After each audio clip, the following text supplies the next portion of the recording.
Bem-vindos a mais um episódio do Conexão Global. Hoje eu tenho a alegria e a honra de receber o Will Castro, que é, sem dúvida nenhuma, hoje uma das vozes que tem mais autoridade para falar em relação à dolarização de patrimônio, investimento nos Estados Unidos, a importância de proteger patrimônio em dólares e diversificação, etc. Will, prazer imenso te receber aqui. Tenho a honra de poder te considerar um amigo. Certamente você vai poder compartilhar coisas bem interessantes. Queria te pedir para rapidamente te apresentar e aí depois vou começar a te fazer algumas perguntas. Ariel, prazer estar aqui falando contigo. Obrigado por essa introdução. Acho que é bem menos do que isso. Desculpa decepcionar quem está nos assistindo. Não, Ah, Mas muito prazer, gente. Meu nome é William Castro Alves. Eu sou, sempre falo que eu sou gaúcho e gremista. É uma forma de me apresentar.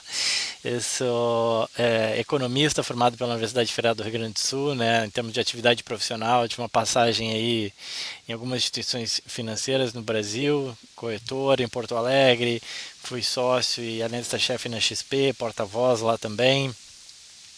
Passei um tempo na Inglaterra, voltei para o Brasil, comecei um projeto de uma gestora e logo daí surgiu essa ideia de internacionalização através da Avenue, que é o qual eu faço parte, sou sócio e estrategista-chefe desde 2018. Eu estava num projeto bem legal, montando uma gestora focada em investimentos em ações no Brasil, mas me chamou muita atenção aquilo que naquele momento em 2018 era algo bastante inovador, né? Você oferecer investimento no exterior para pessoa física, o varejo de alta renda, como a gente chama, não o wealth, né? Não o private, que é aquele cliente de maior renda ou famílias com maior uma fortuna, né, bastante elevada, você consegue oferecer isso para um varejo de alta renda, pessoas que têm um volume menor de investimento, oferecer isso com qualidade, com escala, com responsabilidade de uma instituição financeira tem que ter, né, da guarda do dinheiro. E aí em 2018 eu embarquei no projeto da Avenue, desde lá tem sido uma jornada bem legal. A gente faz o launch da empresa em 2019 e de lá para cá a gente já tem mais de 800 mil clientes, já tem mais de algo em torno de 35 bilhões de reais de custódia, né, de basicamente dinheiro de brasileiros que querem investir aqui nos Estados Unidos. Né? Moro aqui desde 2019 com a minha família e bastante trabalho, mas está sendo bastante recompensador. legal, Will. Excelente introdução, mas eu gostaria de ouvir um pouco de você, que você compartilhasse com a audiência do Conexão Global um pouco da sua história, da sua infância, enfim, como que você acabou entrando nesse mundo do mercado financeiro, mas falando especificamente, digamos, do início da sua vida. Cara, legal, boa essa pergunta, né? Faz a gente voltar um pouco no tempo, pensar no caminho. É legal, porque é uma história, todo mundo tem, cada um tem a sua história, né? E eu acho que todo mundo tem que se orgulhar um pouco da sua história. Eu fui criado numa. A minha família é de origem bastante humilde, né? Assim, para não dizer pobre, né? De outra forma, outra forma de falar pobre, né? É, Meu avô, ele foi um ferroviário analfabeto, trabalhou na aviação férrea brasileira, teve 11 filhos, a minha mãe foi a 10ª, interior do Rio Grande do Sul, a minha mãe foi a 10ª, e a minha mãe foi para Porto Alegre estudar, só que infelizmente ela voltou grávida muito cedo, com 19 anos ela volta grávida para a cidade do interior, né? E aí eu fui criado com os meus avós lá no interior do Rio Grande do Sul, subúrbio de Cruz Alta, tá? Estudei em escola pública a vida inteira e aí como o bom às vezes de não ter muita opção, né, de não ter muitas alternativas na vida, é que você não tem muito o que fazer, você tem que baixar a cabeça e fazer o que tem que ser feito, né? É, Sempre gostei de futebol, mas não sou um exímio jogador de futebol. Toco, mas não sou um grande músico, então me sobrou estudar, né? Dos talentos que me sobraram. Mas eu consegui, sempre fui dedicado em estudo e eu consegui passar na Universidade Federal do Rio Grande do Sul em economia. E ali foi já um grande shift para mim, né? Ou seja, ter uma boa formação. Foi legal porque eu gostei. Tem muita gente às vezes que não se identifica com o seu curso, né? E eu desde o início eu gostei muito de economia. E aí mergulhei mesmo, estudei bastante para não só para passar na faculdade, né, mas para realmente aprender, tá? E aproveitei bastante o curso nesse sentido.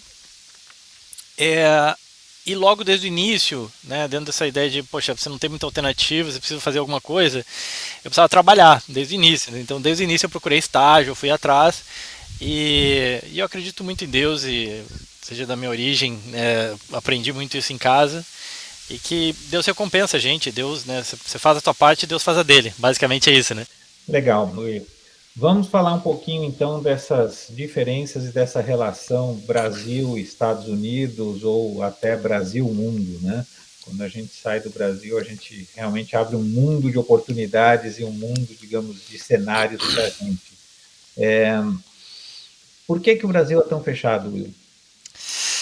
Cara, isso que foi, acho que diria que foi uma opção é, histórica, né? Foram escolhas históricas que a gente foi tendo e foi deixando o nosso país bastante fechado. Quando a gente estuda lá na cadeira, né, de política econômica brasileira ou de história da economia brasileira, você vê isso acontecendo ao longo da nossa história, né?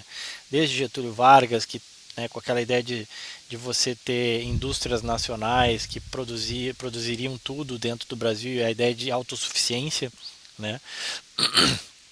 Depois, no governo militar, também você tem uma nova leva disso, né?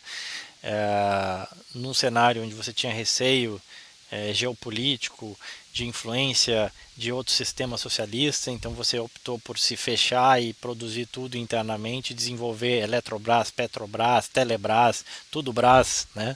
É, e o Brasil foi se tornando uma economia fechada, com receio à competitividade externa, e que recomeçou a se abrir na década de 90, de uma forma atabalhoada, eu diria assim. O Collor, o que ele fez, um pouco tempo que ele esteve lá, uma coisa que ele fez foi abrir o país, né? E aí quebrou muita gente, obviamente, teve dificuldade, mas ele abriu de fato o país, né? Então a gente tinha lá 4 marcas de veículos, hoje a gente tem várias, a gente tinha a CCE, a Gradiente e mais algumas outras que produziam lá na Zona Franca de Manaus televisão, e aí daqui a pouco a gente começa inundado de TV de tudo que é lugar. Então a gente foi se abrindo recentemente. Então essa história de abertura comercial brasileira, ela tem aí algo em torno como 30 anos, tá? Então são as últimas 3 décadas que começou a se abrir, e ainda assim dentro desse processo de abertura, como sempre, né, a ideia do Brasil ser o país da meia entrada, né, vários grupos de atuação sempre buscando os seus incentivos ou buscando proteger o seu. Então a indústria nacional ela tem muito receio à competitividade externa, né? Por isso que está muito em voga se falar de tarifa, né? O governo Trump falando aqui muito em tarifas, né? Aí você vê que a tarifa média que o Brasil cobra dos produtos americanos é bem maior do que os produtos americanos cobram dos produtos brasileiros, né? Ou seja, os americanos cobram dos produtos brasileiros. Então o Brasil, assim, ele optou por fez essa opção, né, de ser uma economia mais fechada, de se integrar menos, de tentar desenvolver tudo interno, seja com um BNDES forte, seja com um governo forte que financiava. Agora vamos construir navios no Brasil, né? Agora vamos construir computadores no Brasil, na Zona Franca de Manaus, né? Poxa, mas será que faz sentido? Será que a gente tem vantagem competitiva? Será que a gente tem logística? Não, não tem nada disso, né? Mas mesmo assim se resolve fazer. Então foi uma sucessão de escolhas que nos levaram a ser esse país fechado, com essa ideia de que somos muito ricos, somos muito grandes e podemos ser autossuficientes, né? Enquanto que você pega um país muito rico, muito grande como os Estados Unidos, ele não é nada autossuficiente, ele é extremamente interligado. Inclusive a gente está vendo muito isso, né? Com essa história de peça que vem do México, do Canadá, essas conexões que os Estados Unidos têm. E mesmo assim conseguiu crescer bastante. A Austrália, outro exemplo, o Canadá, são exemplos de países grandes que conseguiram crescer, dando liberdade econômica e se abrindo para o mundo. O outro oposto, você vai lá e pega a Rússia, né? A Rússia tem uma semelhança muito grande com o Brasil. E eu falo isso que eu tive na Rússia em 2014 e, cara, é impressionante. Eu olhei como isso aqui é parecido com o Brasil, cara. Né? A gente não passou por aquela experiência socialista, que bom, mas eu digo pelo ponto de vista de ser fechado. Você chega na Rússia, o jornal ele só está falando do que está acontecendo na Rússia. É a mesma coisa, você chega no Brasil, só se fala, sei lá, do o que o Xandão fez, o Alcolumbre ou algum outro político falou. Né? O mundo está sendo revolucionado por AI e por outras coisas e a gente está lá, né, querendo saber se vai prender o Bolsonaro ou não, entendeu? E essas são as discussões internas, né? E aqui sem entrar em nenhum detalhe político, tá? Nenhum lado político. A Rússia é a mesma coisa. Aí você chega lá na Rússia, poucas pessoas falam inglês, né, o que dificulta ainda mais a conexão com o mundo, né? Quando você não consegue ler, ouvir em inglês, dificulta a tua conexão com o mundo. Você continua ouvindo filme dublado, você não vai querer, fica mais difícil, né? Falando inglês você se conecta com o mundo, né? Querendo ou não. E quando você não fala com inglês, você desconecta do mundo. E na Rússia, cara, a mesma coisa, a percepção que eu tinha é a mesma. Assim, chegar a pedir informação, as pessoas não falam muito inglês. Vivem muito naquele negócio fechado, naquela realidade fechada.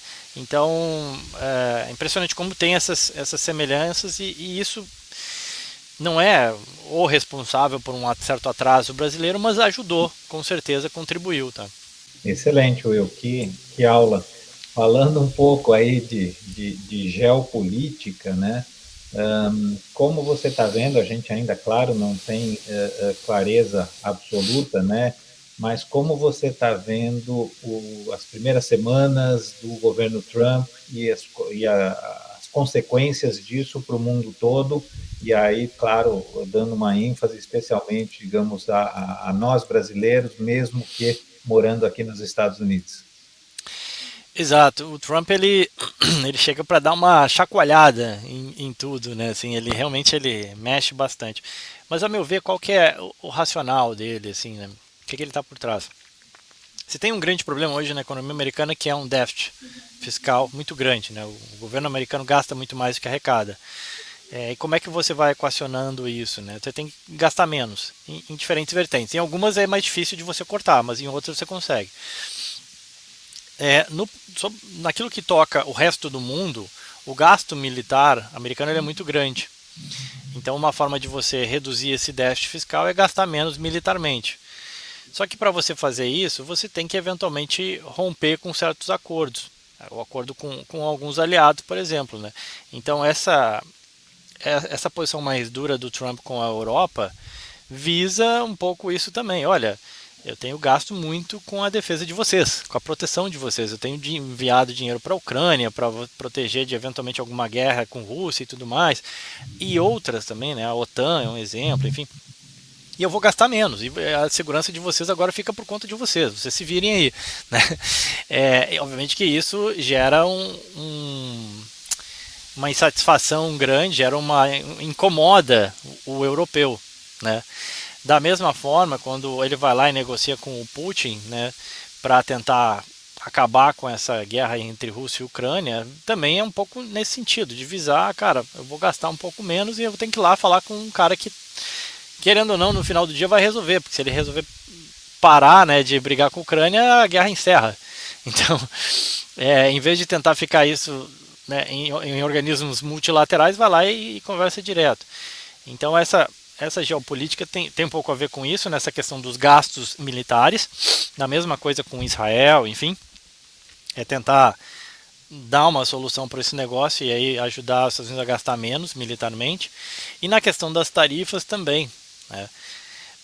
Também tem um cunho, e aí pode ser criticado, não acho que é a melhor alternativa, tá? Mas tem um cunho de também, você vai acabar gerando uma arrecadação que ajuda, né, a reduzir esse déficit fiscal. E por que é tão importante? Bom, porque se você equaciona a situação fiscal americana, você aumenta a credibilidade e a confiabilidade nas instituições, né, de crédito americano, na solvência dos Estados Unidos, na capacidade dos Estados Unidos em honrar seus gastos. Você enxuga a máquina pública, joga o desenvolvimento da economia para a iniciativa privada, que sabidamente é quem faz melhor. Né? Você vê que o Google ele não surgiu, né, do governo, dentro do governo, da mesma forma a Microsoft, e claro, estou aqui generalizando, tiveram várias coisas muito positivas que surgiram de estudos em organismos e agências de governo, tá, gente? Você pega lá, o GPS é um bom exemplo disso, né? Surgiu né, no estudo militar, mas em geral a iniciativa privada ela aloca melhor capital e ela é mais capaz de gerar riqueza. E o governo é quem distribui um pouco dessa riqueza, mas não o cara que vai gerar essa riqueza. Então é tirar um pouco o motor do governo, jogar para a iniciativa privada, reduz com isso a máquina pública e você consegue melhorar essa situação fiscal, que no final do dia e a médio e longo prazo vai permitir com que os Estados Unidos tenham uma taxa de juros menor, o que é muito bom para quem quer comprar uma casa, para quem quer montar um negócio. Né? Pensa o seguinte, poxa, para você montar, você tem uma ideia de um negócio, um restaurante, um café, o que quer que seja. Se você consegue pegar um empréstimo para montar esse negócio com uma taxa de juros muito menor, a tua chance eventualmente de dar certo, ela pode ser maior. Você precisa de menos fluxo de caixa, a sua dívida é menor, enfim. Então você tem benefícios muito grandes de ter uma taxa de juros de longo prazo menor na economia. E a meu ver é isso que o racional econômico, né, do Trump, ou dessa nova diretriz de governo que tem sido dada aqui nos Estados Unidos. Bom, Will, agora eu gostaria de te ouvir falar um pouquinho sobre, digamos, mais a nossa realidade do dia a dia, que é justamente abrir oportunidades para brasileiros protegerem o seu capital, protegerem os seus investimentos e a importância disso, e mais do que a importância disso, a facilidade que existe hoje e o quanto que essas barreiras têm sido rompidas. Exato. Cara, eu acho que é fundamental, a gente se orgulha em fazer parte disso na Avenue. Sempre foi algo que a gente acreditou muito, né, de que existia essa demanda e que o brasileiro de média e alta renda, quando a gente fala média e alta renda, assim, é o cara que tem menos de 2 milhões de dólares para investir. E aí quando eu falo menos, pode ser 10 mil dólares, tá, gente? Eu sei que o número parece alto, né?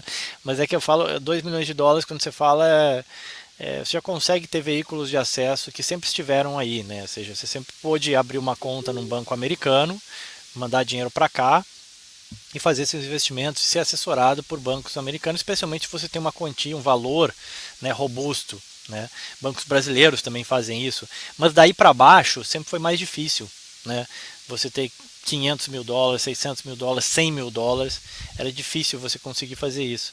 E a gente democratizou e vem ajudando não só a democratizar, a dar acesso total e restrito, mas também a ajudar as pessoas que têm um pouco mais de patrimônio, que estavam no Brasil, que sempre quiseram acessar investimentos globais, mas não conseguiam ou não faziam, né? Porque era muito difícil, muito custoso, demorava muito tempo. Então a gente botou de pé um veículo com tecnologia que tornou muito fácil, muito acessível a qualquer pessoa ter parte do seu patrimônio alocado em dólar, investindo seja em ações das maiores empresas do mundo, seja em fundos das maiores gestoras do mundo, ou mesmo em títulos de renda fixa de diversas empresas, seja América Latina, Brasil e por aí vai.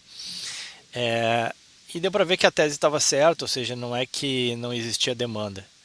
Existia demanda, não existia o veículo de acesso. Uma vez que botou de pé, o negócio começou a ter demanda, começou a ter interesse, as pessoas foram se interessando. A situação no Brasil, óbvio, acaba ajudando, né, quando ela não vai muito bem e bolsas aqui fora performam bem, quando o dólar, né, se valoriza, as pessoas vão vendo, poxa, realmente eu preciso ter dólar, ela sente no bolso, ela sente na pele isso, né, as coisas vão ficando mais caras, começa a escapar da mão, eu sempre falo isso, né, por que você tem que privar a tua família de uma viagem para Disney? Se eventualmente é o sonho do teu filho. Ah, porque o dólar saiu de 4 para 6. Poxa, mas se você tivesse dólar, você não precisava privar, né? Saltou, ficou mais caro o dólar, mas eu continuo tendo dólar, né? Então eu continuo conseguindo vir gastar na Disney ou trocar de celular, né? É um exemplo clássico, né? O brasileiro espera, quando eu viajar para os Estados Unidos eu vou lá trocar, porque é mais barato. Mas, poxa, você usa o teu celular para o teu dia a dia, você responde e-mail ali, né? Você usa para o teu trabalho, faz parte, né? Por que você tem que privar desse consumo, né? Então o brasileiro ele se integrou com o mundo, como a gente falou, né? Um consumidor global, mas ele investe somente localmente, né? Ganhando juros muitas vezes elevados, mas numa moeda que ela vai perdendo valor, e aí internacionalmente ele vai ficando mais pobre. ele ganha um juro gordo legal no Brasil, 1% ao mês, como se fala, né? Mas ele pega os reais e ele vê que os reais dele compram menos quando ele sai do Brasil, né? É, e olha que doido, né? Assim, palestrando no Brasil, a gente vai conversando com as pessoas e vai gerando essa consciência, né? Você pega, fala pro sujeito, poxa, aquele teu apartamento que vale 1 milhão de reais, em dólar ele perdeu 20% do valor nesse último ano, em 12 meses, né? Você trocava, sei lá, por um determinado valor, e hoje você troca por menos dólares, né? Então você foi ficando mais pobre em dólar, sem se dar conta. E aí as pessoas começam a entender isso, né? E aí a gente tem tido uma demanda muito grande por brasileiros que buscam proteger e potencializar patrimônio aqui nos Estados Unidos. Realmente, e sem falar a questão do risco Brasil, né? Porque é uma coisa que muitas vezes o brasileiro não percebe o quanto ele manter o patrimônio dele no Brasil e não diversificar, não alocar internacionalmente, ele está correndo um risco tremendo, né? Porque quando você compara o risco Brasil, eu gosto do exemplo enfim, com algumas outras economias, como, sei lá, né, Cazaquistão, né, que tem um risco menor do que o Brasil, né, e aí você convida as pessoas para investir no Cazaquistão ninguém quer, né, Exato. mas muita gente prefere deixar seu patrimônio alocado no Brasil. Então, eu queria que você falasse um pouquinho sobre essa visão e o quanto que é fundamental, na minha opinião, diversificar ter patrimônio não só dolarizado, mas protegido do risco Brasil. Claro. Bom, a gente, assim, o Brasil tem um potencial gigantesco, né? A gente é brasileiro e ama, eu amo o Brasil, sinto falta pra caramba estando aqui. Gosto mesmo do Brasil, tá? Mas obviamente que como economia, como país e tudo mais, a gente tem sérias deficiências e assim, o que a gente viu foi que a gente tem uma economia extremamente instável, suscetível a crises externas, com uma instabilidade política muito grande, que geram crises internas também muito elevadas. Né? O que eu estou querendo dizer com isso? Estou dizendo o seguinte, bom, quando você tem uma crise tipo 2008, que foi aqui nos Estados Unidos, ou uma pandemia, ou a crise do México, a crise da Rússia, que já aconteceu na década de 90 em outros lugares, o Brasil ele é atingido, ele é afetado negativamente, ele não sai incólume. Né? Então, se tiver uma crise no mundo, teu dinheiro no Brasil não vai te proteger. Né? De certa forma é isso. Beleza, e aí, além das crises externas, a gente ainda tem as nossas crises internas. Né? Como se não bastasse as crises, a gente não tem terremoto, furacão, graças a Deus, né? Mas a gente tem algumas coisas que chacoalham demais a vida do brasileiro.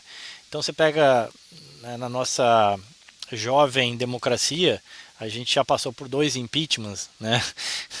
A gente já teve presidentes presos, a gente teve, cara, eu lembro de olhar, você tem crise quase que, você tem 2 certezas, você vai ter Copa em 4 anos e tem uma crise de 4 em 4 anos, é mais ou menos isso. Você pega a crise do apagão, né? Assim, poxa, faltou energia no Brasil, o PIB não cresceu, porque a gente não tinha capacidade de geração de energia a sustentar o nosso crescimento. Problema interno do Brasil, não tem nada a ver com o mundo, tá? O impeachment da Dilma, né? O mundo estava num momento ali crescendo, as coisas estavam normais e o Brasil na pior crise da sua história. Não teve nada a ver com o mundo. Então, crise interna. E a gente foi tendo várias outras, né?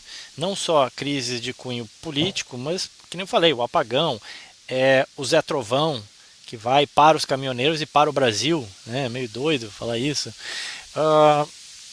Então, assim, guardar o teu dinheiro e teu patrimônio nesse país acaba sendo muito arriscado, ter toda a tua poupança nesse país. Né? Da mesma forma que é arriscado ter toda a sua poupança, e foi muito ruim ter toda a poupança na Turquia. Mas você nem pensa assim, não, imagina, vou ter meu dinheiro na Turquia, tá maluco. Né? Mas o juro lá sempre foi grande. Poxa, mas olha o que aconteceu com a moeda. O exemplo turco ele é meio emblemático, né? Porque lá em 2010, mais ou menos, a lira turca era 1,50 e o real era 1,50 para o dólar. Tá? O pau é pau a pau, assim, juros sempre elevados, então tem algumas semelhanças, né? E de lá para cá, várias decisões de política econômica equivocadas levaram com que a lira turca, a última vez que eu vi, recentemente, estava 35 para 1. Né? O real está em quase 6. Mas, pô, o estrago foi maior lá na Turquia. E aí você ganhou aquele juro gordo, mas assim, não adianta nada, a lira turca não, né, você ficou mais rico numa ilha cada vez mais pobre, né? Então esse é o problema, esse é o cuidado. Eu não estou falando que o Brasil é isso, mas para evitar que isso eventualmente aconteça, é importante que você tenha uma parcela do teu capital fora, né? Se protegendo, né, disso que eventualmente pode acontecer com o Brasil, ou seja por fatores internos, seja por fatores externos, que eu falei. Uma grave e grande crise financeira nos Estados Unidos, uma pandemia. O que acontece? As ações brasileiras caem, a economia brasileira sofre, porque vai vender menos para os Estados Unidos, e o real perde valor. Simples assim, você não controla nada disso. O que você controla? Você controla o quanto que você tem de dinheiro para investir hoje e você apertar o botão e fazer o investimento.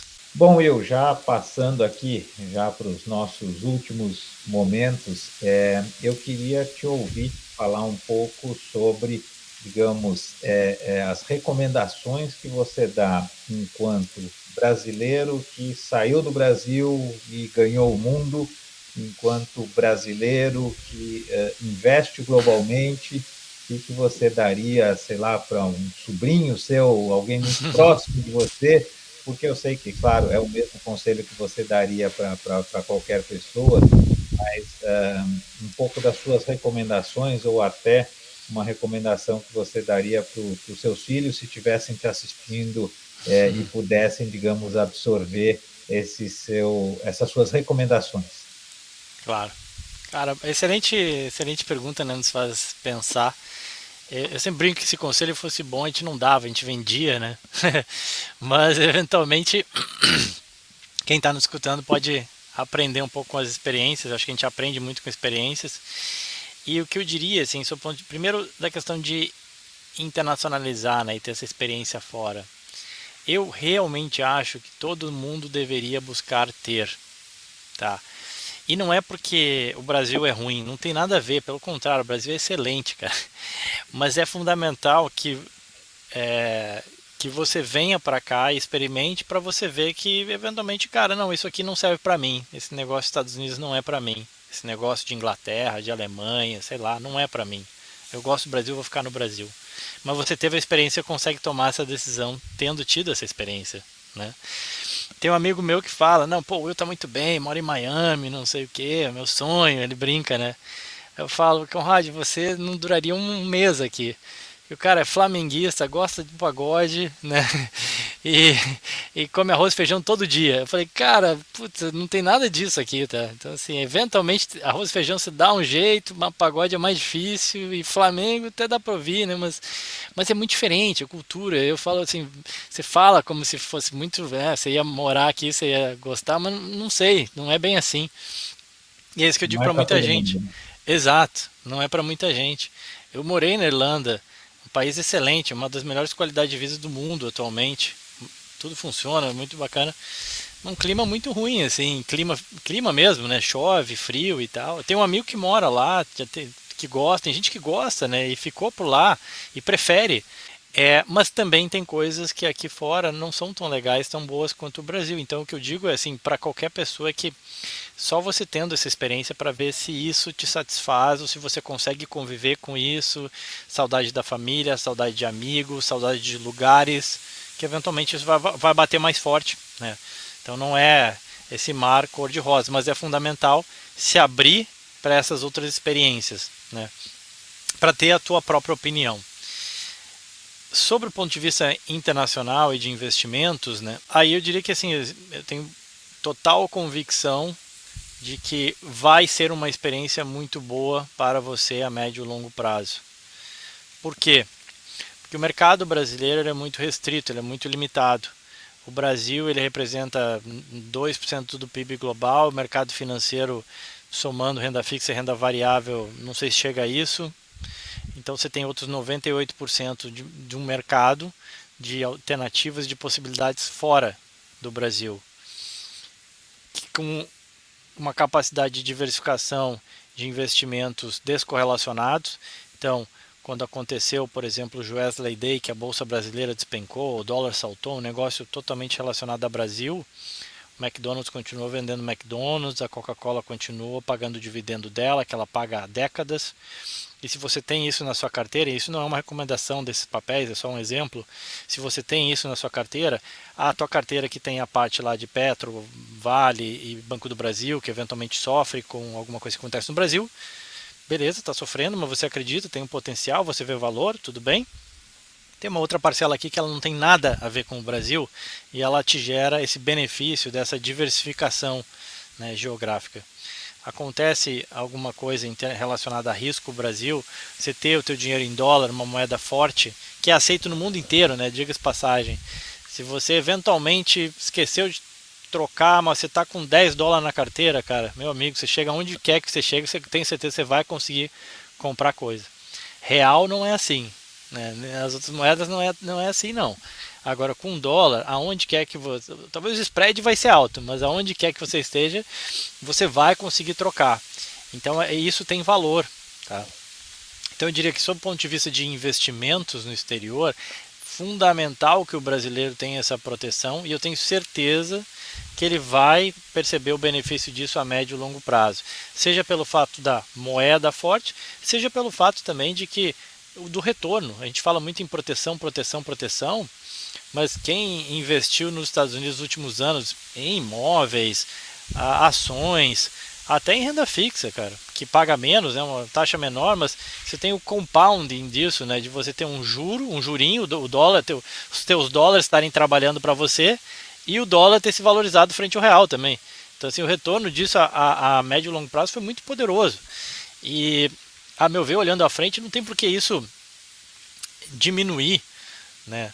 O diferencial de inflação entre dólar e real continua existindo, a moeda brasileira tende a se desvalorizar a médio e longo prazo por conta disso, e aí você está alocado em dólar e fazendo os dólares trabalharem para vocês, vai ter algum ou outro solavanco, é verdade, a economia americana também passa por recessões e tudo mais, mas essa foi uma economia que já atravessou guerra, taxa de juros, desemprego, e as empresas que estão aqui, muitas delas passaram por tudo isso e estão aqui firme e forte, conseguem continuar, né, oferecendo alternativas de retorno aos investidores. Excelente, Will. Will, quero te agradecer muito pela participação, pelas diversas aulas que você deu aqui neste curto espaço de tempo. Te pedir para falar palavras finais e, de novo, deixar signado aqui que, enfim, é uma honra estar te recebendo aqui no Conexão Global. Eu agradeço demais a oportunidade, o espaço aqui para me ouvir. Sempre convido quem quiser me seguir nas redes sociais, @WillCastroAlves, né? Só Will, né? Sem William. É uma forma da gente estar próximo, né? Eu uso o Instagram e Twitter e outras ferramentas, né? É uma forma de estar aqui nos Estados Unidos, mas estar mais perto do brasileiro. Conversar, ajudar, tirar essa dúvida. Eu acho que a rede social ela foi muito boa nesse sentido, em trazer proximidade, né, e conectar pessoas. Então, uma forma, eu convido vocês a me seguirem e também outras dúvidas que tenham sobre interesse sobre investimento no exterior ou outros assuntos. Fiquem super à vontade para me procurar. É sempre um prazer conhecer gente, conversar com mais pessoas. E agradeço demais, Ariel, aí a oportunidade. Parabéns pelo trabalho que você vem fazendo. Muito obrigado, Will. Bom, encerramos aqui mais um episódio do Conexão Global. Se você gostou, compartilha, comenta e encaminha para alguém que possa aproveitar. Muito obrigado e te vejo no próximo episódio.